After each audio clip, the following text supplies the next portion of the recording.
कल आनंद रामायण में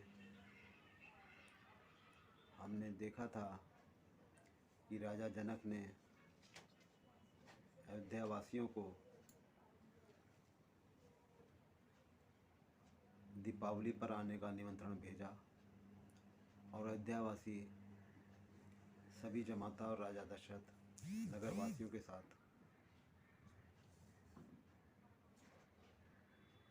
जनकपुरी के लिए चले।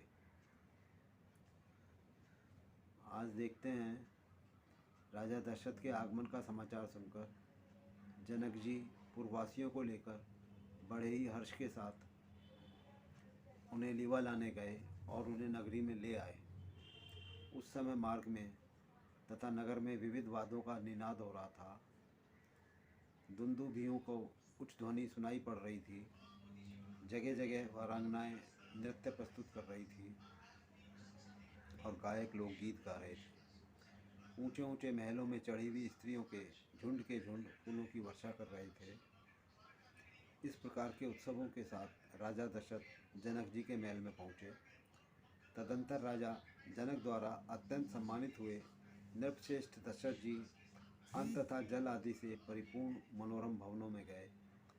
दीपावली महोत्सव के दिन राजा जनक ने अनेक प्रकार के उत्सवों के आयोजनों, नाना प्रकार के मिष्ठानों, नृत्य तथा गीतों, वस्त्रों, विविध आभूषणों से सभी का, विशेष रूप से अपने जमाताओं का, श्री राम आदि का विशेष सत्कार सम्मान किया।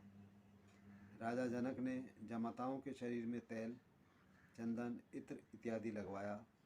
उत्तमोत्तम पकवानों का भोजन कराया और हाथी, घोड़ा, रथ, पैदल इस प्रकार से चतुरंगी सेना और गौ, दास एवं दासियों प्रदान कर संतुष्ट किया। साथ ही राजा दशरथ राजा की रानियों, अपनी सीता आदि पुत्रियों और अयोध्यावासियों का यथाक्रम सम्मानित किया। तदंतर राजा दशरथ ने अपनी पूरी अयोध्या को प्रस्थान किया।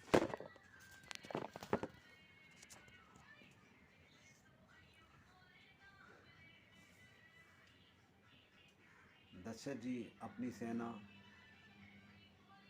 मित्रों तथा मंत्री के साथ धीरे धीरे अयोध्या की ओर मार्ग में जा रहे थे। तभी इसी समय मार्ग में सीता के धनुर्यज्ञ में जो राजा राम के साथ द्वारा धनुष तोड़ने पर भग्न आशा वाले हो चुके थे, उस समय भारी संख्या में वे ही वीर राजा पूर्व वैर का स्मरण करते हुए सेना सहित आ पहुँचे और उन्होंने मार्ग में राजा दशरथ को घेर लिया। उनको देखकर राजा अत्यंत घबरा गए और उन्होंने अपने बंधु बांधवों तथा मंत्रियों के साथ विचार विमर्श किया कि यह क्या हो गया। इसी बीच जब राम ने अपने पिता के विषय में सुना कि वे महान चिंता में डूबे हुए हैं, तो वे लक्ष्मण को साथ लेकर शीघ्र ही उनके पास पहुँचे। राम ने पिता दशरथ जी को प्रणाम किया और बड़ी विनम्रता से कहने लगे, हे तात, हे राजन, मेरे रहते आपको कोई चिंता करनी नहीं चाहिए। मैं क्षण भर में इन सबको मार डालूंगा। आप मेरा चमत्कार देखिए। राम जी का वचन सुनकर राजा दशरथ ने रघुत्तम राम को गले लगाया और हंसने लगे। तुम अभी बालक हो, फिर कैसे युद्ध की इच्छा रखते हो? इस अरण्य में इन दुष्ट राजाओं ने मुझे कुटुंब सहित घेर लिया है। मैं स्वयं युद्ध के लिए जाऊंगा। तुम सेना की रक्षा करो। पिता के ऐसे वचन सुनकर श्री राम पुनः उनसे बोले, जब आप युद्ध में मेरी शक्तियों को कुंठित देखें, तब आप मेरी सहायता करें। इस समय आप यहीं पर ठहरें। हे तात, आप मेरे कथनानुसार कुटुंब सहित अपनी संपूर्ण सेना की रक्षा करें। पिता से इस प्रकार कहकर और उन्हें प्रणाम कर धनुष और बाण से सुसज्जित रथ पर आरूढ़ होकर श्री राम चल पड़े। लक्ष्मण जी भी उनके पीछे पीछे चले। श्री राम और लक्ष्मण को जाता देखकर भरत तथा शत्रुघ्न भी पीछे पीछे चल पड़े। उन सबके साथ राजा दशरथ ने 10,000 सैनिकों वाली सेना भेजी। तदंतर वे सभी राजा रथ में बैठे हुए उस रघुत्तम श्री राम को देखकर परस्पर एक दूसरे को बताने लगे कि यही राम है जो अपने पिता के रण रथ में बैठकर आया है, ये महान ओजस्वी है, इसके कंधे ऊंचे एवं विशाल हैं। यह दशरथ की आज्ञा से उनके शस्त्रों से परिपूर्ण रथ पर बैठकर आया है। इस रथ में कचनार पुष्प के समान आभा वाली ऊंची ऊंची ध्वजा पताकाएं लगी हैं। इस प्रकार से कहते हुए रथों पर सवार वे सभी राजा युद्ध करने के लिए सामने आ खड़े हुए। तब उनके बीच भीषण संग्राम छिड़ पड़ा। वे एक दूसरे पर अस्त्र शस्त्र, भिंदीपाल, शतग्नि तथा परशु आदि से प्रहार करने लगे। वे राजा लोग राम की सेना को छोड़कर सीधे ही राम से युद्ध करने लगे। उन्होंने अपने महान शस्त्रों एवं बाणों से आकाश को व्याप्त कर डाला। उन सभी राजाओं को राम से ही युद्ध करते देख लक्ष्मण, भरत तथा शत्रुघ्न भी शीघ्र ही उधर दौड़ पड़े। उस समय उनके बीच कार्तिकेय और तारकासुर के समान अत्यंत दारुण युद्ध होने लगा। तदंतर उन राजाओं ने अपने शस्त्रों की मार से भरत को बींध डाला। तब भरत मूर्छित होकर रथ से जमीन पर गिर पड़े। भरत को भूमि पर गिरा देखकर उन राजाओं ने बाणों की वर्षा से शत्रुघ्न को भी विद्ध कर डाला। उन्हें भी रथविहीन करके वे राजा लक्ष्मण की ओर दौड़े और अपने सुतीक्ष्ण बाणों से उन्होंने युद्ध करते हुए लक्ष्मण को भी घायल कर दिया। उसी प्रकार से उन राजाओं ने राम को भी बाणों की वर्षा से आच्छादित कर दिया। तदंतर श्री राम ने उस युद्ध में पालकियों और झालरों से झांकती हुई कौशल्या आदि माताओं, सीता, भाइयों की पत्नियां, पिता दशरथ और मंत्रियों के देखते देखते ही लीलापूर्वक अपने महान धनुष की टंकार की ओर वायस्त्र शस्त्र का संधान कर उन सभी राजाओं को सूखे पत्तों की भांति उड़ाकर समुद्र के किनारे फेंक दिया और बचे हुए राजाओं को मोहनास्त्र से मूर्छित कर डाला। साथ ही हाथी, रथ एवं घोड़ों से भरी हुई सारी सेना को भूमि पर सुला दिया।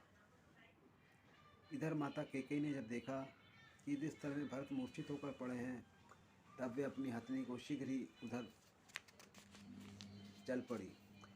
उन्हें गोद में लेकर वे विलाप करने लगी। यह देखकर राजा दशरथ तथा कौशल्या आदि रानियां भी रोने लगी। उन सभी को सांत्वना देकर श्री राम शीघ्र ही लक्ष्मण के पास गए और बोले, हे सौमित्र, यहाँ से थोड़ी दूर पर तपोनिधि महर्षि मुगल जी का आश्रम है। हे लक्ष्मण, वहाँ जाकर मंगलकारिणी, संजीवनी आदि सभी लताओं को शीघ्र ही ले आओ। मुनि मुदगल जी के प्रभाव से वहाँ बहुत सी औषधियाँ हैं। ठीक है, ऐसा कहकर लक्ष्मण रथ पर आरूढ़ होकर शीघ्र ही वहाँ गए और वहाँ पहुँचकर रथ से उतरे और उन्होंने मुनि के आश्रम में प्रवेश किया। वे जो ही संजीवनी आदि औषधियों को लेने लगे तो आश्रम के बटुक को उन्होंने ऐसा करने से रोका और कहा, गुरुदेव समाधि में बैठे हैं, अतः उनके समाधि के उठने के बाद ही उनसे पूछकर आप ये वल्ली प्राप्त कर सकते हैं, उससे पहले नहीं। मुनि की समाधि न जाने कब भंग हो और इसी में समय अधिक हो जाएगा। इसी भय से लक्ष्मण शीघ्र ही श्री राम के पास आए और आश्रम का संपूर्ण वृतांत उन्हें बतला दिया। तब पुनः श्री राम उनसे बोले, शीघ्र जाओ, उन बटुकों को शस्त्रों द्वारा नहीं बल्कि हाथ द्वारा हटाकर तुम उन शुभ लताओं को ले आओ। तब लक्ष्मण राम की आज्ञा प्राप्त कर शीघ्र ही वहाँ गए और उन बटुकों को बलपूर्वक रोककर उन्होंने उन बल्लियों को ग्रहण कर लिया और वे शीघ्र ही राम के पास आ पहुँचे। तब राम ने भाई भरत के शरीर से बाणों को निकालकर उन जड़ी बूटियों के प्रयोग से उन्हें स्वस्थ कर दिया। तब भरत को स्वस्थ होकर उठा हुआ देखकर कैकेयी को बहुत प्रसन्नता हुई। उस समय कैकेयी ने राम का आलिंगन किया और भरत को भी अपनी छाती से लगा लिया। राजा दशरथ ने भी अत्यंत प्रसन्न होकर रघुश्रेष्ठ श्री राम का आलिंगन किया और उन्होंने उस प्रसन्नता के अवसर पर गुरु तथा ब्राह्मणों के साथ अनेक मांगलिक उत्सवों को करवाया। इधर मुनि की समाधि के पूर्ण हो जाने पर सभी बटुकों ने हाहाकार करते हुए मुनीश्वर मुदगल जी को सारा समाचार बतलाया। वे मुनि भी आश्चर्यचकित होकर उन बटुकों से कहने लगे, लक्ष्मण कौन है, किस लिए उसने औषधियों को ग्रहण किया है और किसकी आज्ञा से औषधि वृक्षों का हरण किया है। यह सारा समाचार जानकर तुम शीघ्र ही चले जाओ। बहुत अच्छा, ऐसा कहकर वे शीघ्र ही राजा दशरथ के पास गए और कहने लगे, आप कौन हैं, किस कारण से आपने लक्ष्मण के हाथ में औषधियाँ लताएँ मंगाई हैं।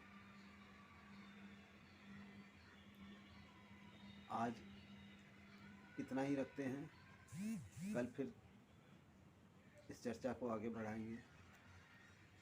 इस आनंद रामायण को पाठ को आगे बढ़ाएंगे। आज धन्यवाद।